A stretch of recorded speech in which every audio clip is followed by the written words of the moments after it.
السلام علیکم ورحمۃ اللہ وبرکاتہ۔ محترم دوستو، آج کے اس وقت میں ہر انسان کسی نہ کسی پریشانی میں مبتلا ہے۔ ہر انسان چاہتا ہے کہ اس کی زندگی سے تمام پریشانیاں دور ہو جائیں، تو آپ لوگ پریشان نہ ہوئیے گا۔ ہم قرآن پاک کی ایسی ایک بابرکت سورت کا وظیفہ لے کر حاضر ہوئے ہیں۔ انشاءاللہ عز و جل اگر آپ نے اس وظیفے پر عمل کر لیا تو آپ کی زندگی سے بے شمار پریشانیاں دور ہو جائیں گی۔ اللہ پاک آپ کی زندگی میں بے شمار برکتیں عطا فرمائے گا، آپ کے کاروبار میں خیر و برکت کا نزول ہونے لگے گا۔ اللہ پاک قرآن پاک کی اس بابرکت سورت کے پڑھنے کی برکت سے آپ کی تمام دلی جائز مقاصد تمناؤں کو پورا فرمائے گا۔ دوستو، ہم بات کر رہے ہیں سورہ محمد کے پڑھنے کے بارے میں کہ اگر کوئی شخص اس بابرکت سورت کو روزانہ پڑھنے کا معمول یعنی عادت بنا لیتا ہے یا سننے کی عادت بنا لیتا ہے تو اللہ پاک قرآن پاک کے پڑھنے اور سننے کی برکت سے انسان کو بے شمار پریشانیوں سے دور فرما دیتا ہے۔ قرآن پاک پڑھنے کی برکت سے انسان کے کاروبار میں برکتیں ہونے لگتی ہیں، کاروبار کی بندشیں دور ہو جاتی ہیں۔ دوستو، اگر آپ کسی ایسی مشکل میں گھر جائیں جس سے بچنے کا کوئی حل نظر نہ آتا ہو، تو ایسی صورت میں آپ کو چاہیے کہ رب تعالیٰ سے خاص امید رکھائیں اور قرآن پاک کی اس بابرکت سورت یعنی سورہ محمد کو روزانہ پڑھنے کی عادت بنا لیں۔ پڑھنا نہیں آتا ہے تو سن لیا کریں، انشاءاللہ عز و جل اللہ پاک آپ کی تمام پریشانیوں کو دور فرما دے گا۔ آئیے دوستو، اسی بابرکت سورت یعنی سورہ محمد کو سن لیتے ہیں۔ اعوذ باللہ من الشیطان الرجیم، بسم اللہ الرحمن الرحیم۔ الذین کفروا وصدوا عن سبیل اللہ اضل اعمالهم، والذین آمنوا وعملوا الصالحات وآمنوا بما نزل على محمد وهو الحق من ربهم، كفر عنهم سيئاتهم وأصلح بالهم، ذلك بأن الذين كفروا اتبعوا الباطل وأن الذين آمنوا اتبعوا الحق من ربهم، كذلك يضرب الله للناس أمثالهم، فإذا لقيتم الذين كفروا فضرب الرقاب حتى إذا أثخنتموهم فشدوا الوثاق، فإما منا بعد وإما فداء حتى تضع الحرب أوزارها، ذلك ولو يشاء الله لانتصر منهم ولكن ليبلو بعضكم ببعض، والذين قتلوا في سبيل الله فلن يضل أعمالهم، سيهديهم ويصلح بالهم ويدخلهم الجنة عرفها لهم، يا أيها الذين آمنوا إن تنصروا الله ينصركم ويثبت أقدامكم، والذين كفروا فتعسا لهم وأضل أعمالهم، ذلك بأنهم كرهوا ما أنزل الله فأحبط أعمالهم، أفلم يسيروا في الأرض فينظروا كيف كان عاقبة الذين من قبلهم، دمر الله عليهم وللكافرين أمثالها، ذلك بأن الله مولى الذين آمنوا وأن الكافرين لا مولى لهم، إن الله يدخل الذين آمنوا وعملوا الصالحات جنات تجري من تحتها الأنهار والذين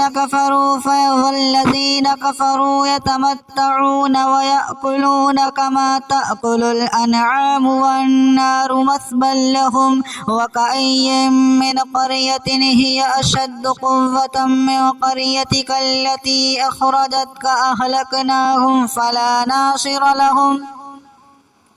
أفمن كان على بينة من ربه كمن زين له سوء عمله واتبعوا أهواءهم مثل الجنة التي وعد المتقون فيها أنهار من ماء غير ياس وأنهار من لبن لم يتغير طعمه وأنهار من خمر لذة للشاربين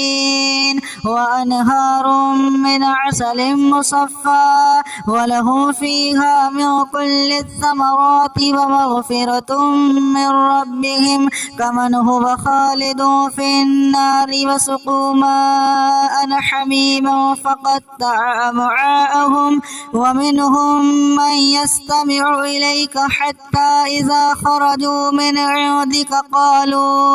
قالوا للذين أوتوا العلم ماذا قال آنفا أولئك الذين طبع الله على قلوبهم واتبعوا أهواءهم والذين اهتدوا زادهم هدى وآتاهم تقواهم فهل ينظرون إلا الساعة أو تأتيهم بغتة فقد جاء أشراطها فأنى لهم إذا جاءتهم ذكراهم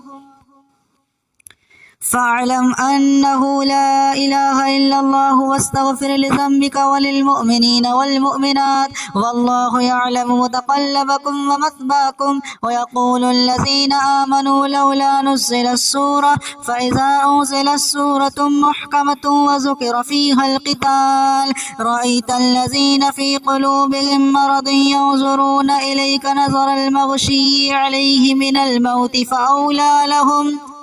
طاعة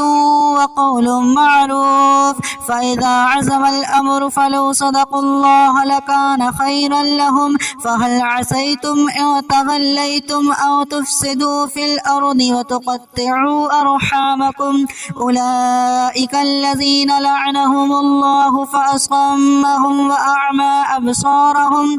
أفلا يتدبرون القرآن أم على قلوب أقفالها إن الذين ارتدوا على أدبارهم من بعد ما تبين لهم الهدى الشيطان سول لهم وأملى لهم ذلك بأنهم قالوا للذين كرهوا ما نزل الله سنطيعكم في بعض الأمر والله يعلم إسرارهم فكيف إذا توفتهم الملائكة يضربون وجوههم وأدبارهم ذلك بأنهم اتبعوا ما أسخط الله وكرهوا رضوانه فأحبط أعمالهم أم حسب الذين في قلوبهم مرض أن لن يخرج الله أضغانهم ولو نشاء لأريناكهم فلعرفتهم بسيماهم ولتعرفنهم في لحن القول والله يعلم أعمالكم ولنبلونكم حتى نعلم المجاهدين منكم والصابرين ونبلغ أخباركم إن الذين كفروا وصدوا عن سبيل الله وشاقوا الرسول من بعد ما تبين لهم الهدى لن يضروا الله شيئا وسيحبط أعمالهم يا أيها الذين آمنوا أطيعوا الله وأطيعوا الرسول ولا تبطلوا أعمالكم إن الذين كفروا وصدوا عن سبيل الله ثم ماتوا وهم كفار فلن يغفر الله لهم فلا تهنوا وتدعوا إلى السلم وأنتم الأعلون والله معكم فلن يترككم أعمالكم إنما الحياة الدنيا لعب ولهب وإن تؤمنوا وتتقوا يؤتكم أجوركم ولا يسألكم أموالكم إن يسألكموها فيحفكم تبخلوا ويخرج أضغانكم ها أنتم هؤلاء تدعون لتنفقوا في سبيل الله فمنكم من يبخل ومن يبخل فإنما يبخل عن نفسه والله الغني وأنتم الفقراء وإن تتولوا يستبدل قوما غيركم ثم لا يكونوا أمثالكم.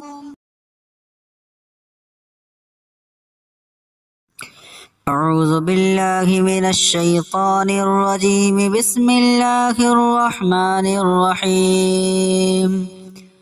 الذين كفروا وصدوا عن سبيل الله أضل أعمالهم والذين آمنوا وعملوا الصالحات وآمنوا بما نزل على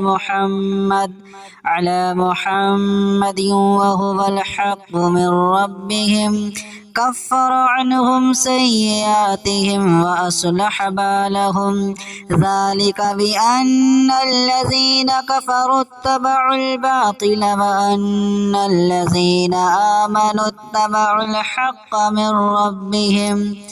كذلك يضرب الله للناس أمثالهم فإذا لقيتم الذين كفروا فضرب الرقاب حتى إذا أثخنتموهم فشدوا الوثاق فإما منا بعد وإما فداء حتى تضع الحرب أوزارها ذلك ولو يشاء الله لانتصر منهم ولكن ليبلو بعضكم ببعض والذين قتلوا في سبيل الله فلن يضل أعمالهم سيهديهم ويصلح بالهم ويدخلهم الجنة عرفها لهم يا أيها الذين آمنوا إن تنصروا الله ينصركم ويثبت أقدامكم والذين كفروا فتعسا لهم وأضل أعمالهم ذلك بأنهم كرهوا ما أنزل الله فأحبط أعمالهم أفلم يسيروا في الأرض فينظروا كيف كان عاقبة الذين من قبلهم دمر الله عليهم وللكافرين أمثالها ذلك بأن الله مولى الذين آمنوا وأن الكافرين لا مولى لهم إن الله يدخل الذين آمنوا وعملوا الصالحات جنات تجري من تحتها الأنهار والذين كفروا يتمتعون ويأكلون كما تأكل الأنعام والنار مثوى لهم وكأي من قرية هي أشد قوة من قريتك التي أخرجتك أهلكناهم فلا ناصر لهم أفمن كان على بينة من ربه كمن زين له سوء عمله واتبعوا أهواءهم مثل الجنة التي وعد المتقون فيها أنهار من ماء غير آسن وأنهار من لبن لم يتغير طعمه وأنهار من خمر لذة للشاربين وأنهار من عسل مصفى ولهم فيها من كل الثمرات ومغفرة من ربهم كمن هو خالد في النار وسقوا ماء حميما فقطع أمعاءهم ومنهم من يستمع إليك حتى إذا خرجوا من عندك قالوا للذين أوتوا العلم ماذا قال آنفا أولئك الذين طبع الله على قلوبهم واتبعوا أهواءهم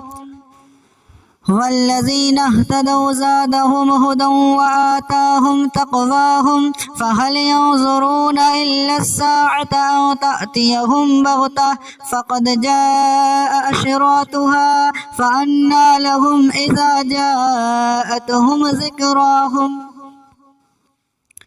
فاعلم أنه لا إله إلا الله واستغفر لذنبك وللمؤمنين والمؤمنات والله يعلم متقلبكم ومثواكم ويقول الذين آمنوا لولا نزلت السورة فإذا أنزلت سورة محكمة وذكر فيها القتال رأيت الذين في قلوبهم مرض ينظرون إليك نظر المغشي عليه من الموت فأولى لهم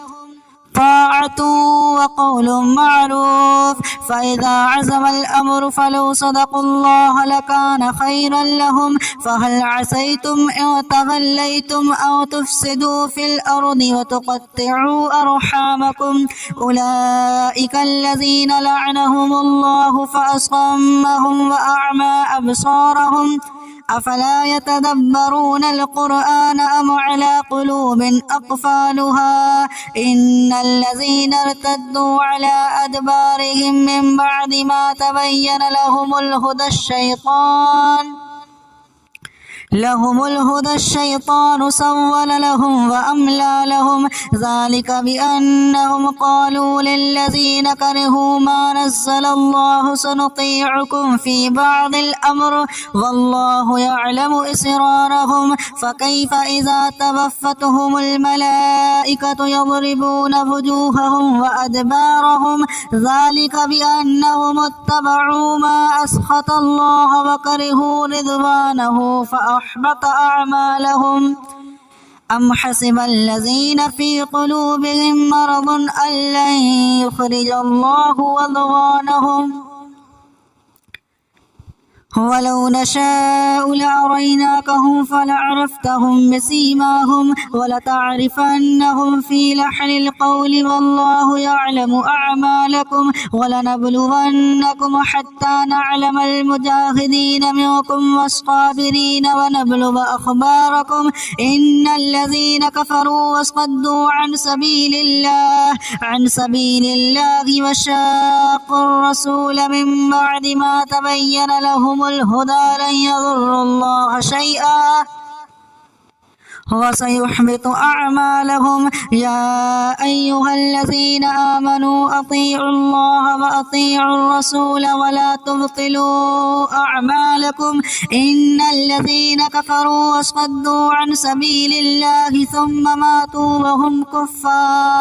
وهم كفار فلن يغفر الله لهم فلا تهنوا وتدعوا إلى السلم وأنتم الأعلون والله معكم ولن يترككم أعمالكم إنما الحياة الدنيا لعب ولهب وإن تؤمنوا وتتقوا يؤتكم أجوركم ولا يسألكم أموالكم إن يسألكموها فيحفكم تبخلوا ويخرج أضغانكم ها